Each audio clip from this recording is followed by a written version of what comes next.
এবার এইটা যদি এরকম জিজ্ঞেস করে যে ইন্টারনাল রেজিস্ট্যান্স কার কার উপর ডিপেন্ড করে, ইন্টারনাল রেজিস্ট্যান্স কোন কোন ফ্যাক্টরের উপর ডিপেন্ড করে, এই যে এটার মধ্যে যে রেজিস্ট্যান্সটা থ্রু ইলেকট্রোলাইট যে কারেন্ট পাস করছে, সেই যে রেজিস্ট্যান্সটা কার কার উপর ডিপেন্ড করে, কোন কোন ফ্যাক্টর, সেটা হচ্ছে এটার মধ্যে সেপারেশন গ্যাপ ফার্স্ট, এইটার এরিয়া, ঠিক আছে, সেকেন্ড, আর হচ্ছে নেচার অফ ইলেকট্রোলাইট, এই ইলেকট্রোলাইটটা কেমন, এটার নেচার অফ ইলেকট্রোলাইট। তো কি কি আছে nature of electrolyte? Number one, এটার মধ্যে গ্যাপ, এটার সেপারেশন, আর এটার এরিয়া,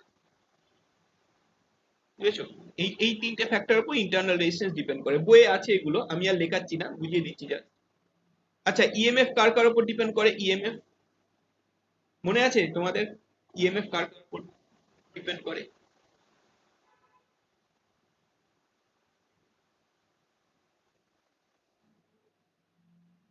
হ্যাঁ, নেচার অফ ইলেকট্রোলাইট, এটা নেচার অফ ইলেকট্রোলাইট, আর এটার মধ্যে যেই মেটেরিয়াল আছে, মেটেরিয়াল, ঠিক আছে? তো এইটার নেচার অফ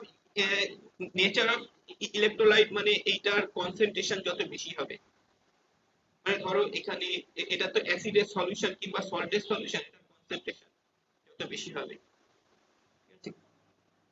আর এটা নেচার অফ, ধরো এটা কপার আয়রন নিলে একরকম ইএমএফ হবে, কপারের সঙ্গে জিঙ্ক নিলে একরকম ইএমএফ হবে, এইসব।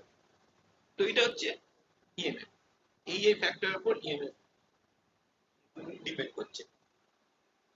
বলো, এই অবধি কারো কোনো কোশ্চেন আছে কিনা?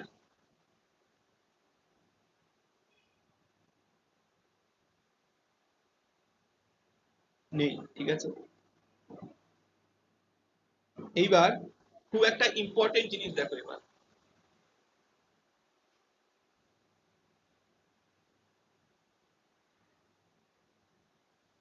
এবার ধরো এইখানে কারেন্ট ফ্লো করছে আই, এই যে কারেন্টটা আই, এইটা পজিটিভ, তাহলে এদিক থেকে কারেন্ট বেরোবে, এদিক থেকে ফ্লো করবে আই কারেন্ট, ঠিক আছে? এবার এই এই পুরোটা সেল, কিন্তু এই সেলের ভেতরে রেজিস্ট্যান্স এই অবধি তুমি যেতে পারবে না কিন্তু, মানে এই রেজিস্ট্যান্সটা সেলের ভেতরে, এইটা এরকম দেখানো হয়েছে, কিন্তু তুমি কিন্তু চাইলে এই রেজিস্ট্যান্সটার মধ্যে ভোল্টমিটার লাগাতে পারবে না, ঠিক আছে? কারণ এইটা হচ্ছে সেলের ভেতরে, এর সেলের ভেতরে তো তুমি ভোল্টমিটারকে ঢোকাবেই করে, তাই না? এই সেলটা পুরো বন্ধ থাকে, দেখেছো ব্যাটারি কেমন থাকে? তো আমি যদি ভোল্টমিটার দিয়ে এটা ভোল্টেজ মেজার করি, এই ভোল্টেজটা পাবো, এই ভোল্টেজটা, এইটাকে কি ভোল্টেজ বলে মনে আছে? এটার এক পাশে voltage terminal voltage, terminal voltage দেখো, টার্মিনাল কেন? কারণ এটা ব্যাটারির এন্ডে, ব্যাটারি এন্ডের ভোল্টেজ, এটার এক পাশে টার্মিনাল ভোল্টেজ। তো এইটা ব্যাটারির এন্ড, ইন্টারনাল রেজিস্ট্যান্সটা পাচ্ছি না, এইটা পাবো না, মানে আমি চাইলে এর এক পাশে বের করতে পারবো না রেজিস্ট্যান্স, আমি এটার এক পাশে রেজিস্ট্যান্স বের করতে হবে, ঠিক আছে? আমি যদি ভোল্টমিটার এটার এক পাশে লাগাই আর এটার এক পাশে লাগাই, একই ব্যাপার, কেন বলতো? বলেছিলাম এইটা আর এইটার মধ্যে কোনো রেজিস্ট্যান্স নেই, দেখো, তাহলে এইটা এটা একই পয়েন্ট, আবার এইটা এইটার মধ্যে কোনো রেজিস্ট্যান্স নেই, মানে এইটা এইটা একই পয়েন্ট, যেমন এইটা এটা সেম পয়েন্ট, ওই রকম ভাবে এইটা এটা একই পয়েন্ট, সেম পয়েন্ট। তাহলে এটার এক পাশে একটা ভোল্টমিটার লাগালে যা হবে, এর এক পাশে একটা ভোল্টমিটার লাগালে একই হবে। তো এইটাকে এর এক পাশে যদি আমি একটা ভোল্টমিটার লাগাই, এই যে ভোল্টমিটার এটার এক পাশে, এই ভোল্টমিটারে যে ভোল্টেজ দেখাবে সেইটাকে বলে টার্মিনাল ভোল্টেজ, এর এক পাশে যে ভোল্টেজ দেখাবে সেটা হচ্ছে টার্মিনাল ভোল্টেজ। এইটা তো ইএমএফ আছে, ঠিক আছে? এবার টার্মিনাল ভোল্টেজের সঙ্গে ইএমএফ এর রিলেশন কি? টার্মিনাল ভোল্টেজের সঙ্গে ইএমএফ এর রিলেশন, দেখো সেটা এবার বের করবো। ধরো কারেন্ট আই ফ্লো করছে, এখানে টোটাল ইএমএফ ই, টোটাল ইএমএফ ই। আচ্ছা, কারেন্ট ইকুয়ালস টু কি হবে? কারেন্ট ইকুয়ালস টু হচ্ছে টোটাল ভোল্টেজ, মানে টোটাল ভোল্টেজ মানে ইএমএফ, এই সার্কিটের একপাশে total voltage by total resistance. Total resistance মানে capital R plus small R, এটা হচ্ছে কারেন্ট। এটা দিয়েও অঙ্ক করতে পারো। আবার ই ইকুয়াল টু, এটা যদি মাল্টিপ্লাই করে দাও, I R plus I small r, তার মানে আই ক্যাপিটাল আর মানে কি হয়, আই ইন্টু ক্যাপিটাল আর, এই কারেন্ট ইন্টু এই রেজিস্ট্যান্স মানে কি হয়, এটা হচ্ছে ভি।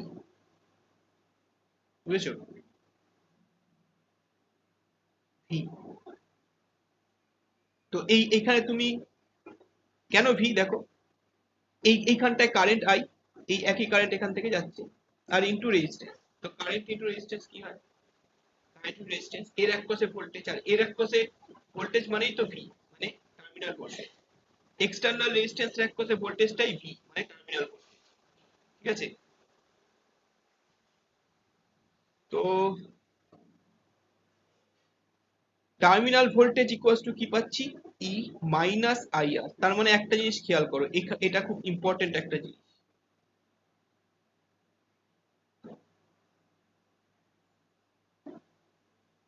মানে terminal voltage equals to EMF এর থেকে কম। মানে কারেন্ট যখন ফ্লো করছে, মানে আই যখন জিরো না, আই যখন নট জিরো, কারেন্ট যখন ফ্লো করছে, তখন আমি যদি এর এক পাশে একটা ভোল্টমিটার লাগাই, এর এক পাশে, সেখান থেকে টার্মিনাল ভোল্টেজ পাবো। এর এক পাশে আর এর এক পাশে লাগানো একই ব্যাপার, টার্মিনাল ভোল্টেজ পাবো, সেইটা ইএমএফ এর চেয়ে কম হবে। মানে এই ব্যাটারিটা যদি 5 ভোল্টের ব্যাটারি হয়, আমি এর এক পাশে ভোল্টমিটার লাগালে দেখবো 5 ভোল্টের কম, ধরো 4 ভোল্ট দেখছি, 4 ভোল্ট। ঠিক আছে? এইটা কেন হচ্ছে, কারণ এই টার্মিনাল ভোল্টেজ ইএমএফ এর চেয়ে কম। কম কেন? কারণ এই যে ইন্টারনাল রেজিস্ট্যান্সে কিছুটা ভোল্টেজ ইউজ হয়ে যাচ্ছে। এই যে এখান থেকে যে কারেন্ট ফ্লো করছে ইন্টারনাল রেজিস্ট্যান্স এক পাশে, এটাকে অনেক সময় স্মল ভি বলে, এই যে আইআরটাকে স্মল ভি বলে।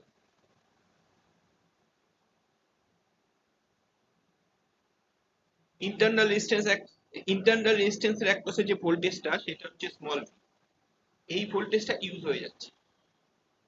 বুঝেছো? তাহলে আমি ব্যাটারির ভোল্টেজ, ব্যাটারির যে ইএমএফটা আমাকে যদি মেজার করতে হয়, আমি তো মেজার করতে পারছি না। ব্যাটারিতে 5 ভোল্ট হলে আমি যদি এখানে মেজার করি তাহলে 5 ভোল্টের কম পাচ্ছি, তাই না? টার্মিনাল ভোল্টেজটা পাচ্ছি 5 ভোল্টের কম, এই ইএমএফ এর চেয়ে কম।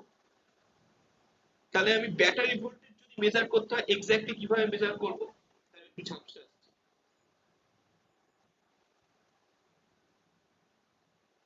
হ্যাঁ, একজন আনসার দিল, কারেক্ট আনসার, সুইচটা অফ করে। মানে সুইচটা অফ করে কি লাভ হবে?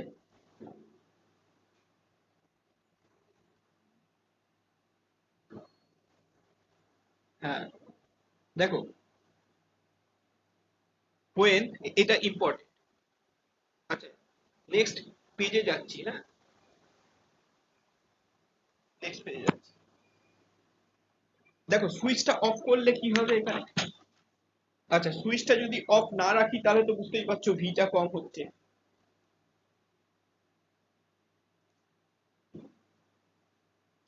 দেখো সুইচটা যদি অফ না রাখি আমি কি পাচ্ছি, V equals to E minus I R, এই পাচ্ছি। যদি সুইচ অফ না থাকে, সুইচ ইজ অন, সুইচ যখন অন আছে তার মানে কারেন্ট গ্রেটার দ্যান জিরো, কারেন্টটা পজিটিভ, তার মানে ভি, ভি লেস দ্যান, মানে ভি কম হচ্ছে, এটা ঠিক আছে। আর যখন সুইচ ইজ অফ, সুইচ যখন off, I equals to zero, তখন V equals to E minus I R, মানে ই হয়ে যাচ্ছে, ভি ইকুয়ালস টু ই। এই যে মানে আমাকে যদি টার্মিনাল ভোল্টেজ মেজার করতে হয়, টার্মিনাল ভোল্টেজ যদি আমাকে মাপতে হয়, তাহলে আমাকে সুইচটা অফ করতে হচ্ছে, সুইচটা অফ করে মেজার করতে হবে টার্মিনাল ভোল্টেজ, ঠিক আছে? সুইচটা অফ করলে টার্মিনাল ভোল্টেজ যা হবে সেটাই ইএমএফ, ঠিক আছে? আচ্ছা, তার মানে এটা যদি কোশ্চেন থাকে যে আমাকে যদি ইএমএফ মেজার করতে হয় কিভাবে মেজার করব, বলবে সুইচ অফ করে while current is zero, then terminal voltage, then voltage across the cell is, then voltage across the cell, terminal voltage equal to EMF।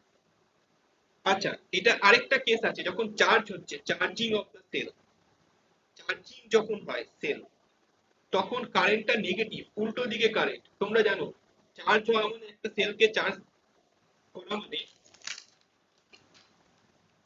এই যে সেলটাকে চার্জ করছি মানে এই এই এমনিতে কি পজিটিভ থেকে কারেন্ট বেরিয়ে এদিক থেকে ঢুকছে, সেলকে চার্জ করছি মানে কারেন্টটা পজিটিভে ঢোকাচ্ছি নেগেটিভ থেকে, বুঝেছো? কারেন্ট এই রকম ভাবে সেলের ভেতর ঢোকাচ্ছে পজিটিভ থেকে, উল্টো দিকে কারেন্ট ফ্লো করছে, উল্টো রিঅ্যাকশন হচ্ছে ভেতরে, কেমিক্যাল রিঅ্যাকশনটাও উল্টো হচ্ছে, ঠিক আছে? তো এটা হচ্ছে চার্জিং অফ দ্য সেল। তাহলে কারেন্টটা নেগেটিভ, কারেন্ট যদি নেগেটিভ হয় তাহলে V equals to E minus I R, কারেন্টটা যদি নেগেটিভ হয় তাহলে এইটা অ্যাকচুয়ালি অ্যাড হচ্ছে না, তাহলে ভি হয়ে যাচ্ছে গ্রেটার দ্যান ই, কারণ এটা নেগেটিভ, ই এর সঙ্গে মাইনাস অফ নেগেটিভ, তার মানে সামথিং অ্যাড হলো, অ্যাড হয়ে ভিটা হয়ে যাচ্ছে গ্রেটার দ্যান। তার মানে এটা কোশ্চেন থাকে যে কখন টার্মিনাল ভোল্টেজ বেশি ইএমএফ এর চেয়ে, ঠিক আছে? এটাও কোশ্চেন থাকে। আচ্ছা বলো, এই অবধি কার কি কোশ্চেন আছে আগে, তারপর তারপর ঢুকে যাচ্ছে অঙ্ক। থিওরি এখানে শেষ মোস্ট প্রবাবলি। তোমরা একটু দেখে বলো তো, এর আগের দিন আমি তো ওই ওই পার্টগুলো তোমাদের বুঝিয়ে দিয়েছি, প্যারালাল সিরিজের পার্টগুলো বুঝিয়ে দিয়েছি। তোমরা এই চ্যাপ্টারে বলো কোনো জায়গায় কোনো কোশ্চেন আছে কিনা, থাকলে আগে বলো, তারপর আমি চ্যাপ্টারের অঙ্কে যাব। এর আগে কিন্তু কিছু রেজিস্ট্যান্সের সিম্পল অঙ্ক এমনি দেখিয়েছিলাম, মানে ওটা থিওরিটা বোঝানোর জন্য দেখিয়েছিলাম অঙ্ক। আজকে একেবারে চ্যাপ্টারের অঙ্কে যাবো।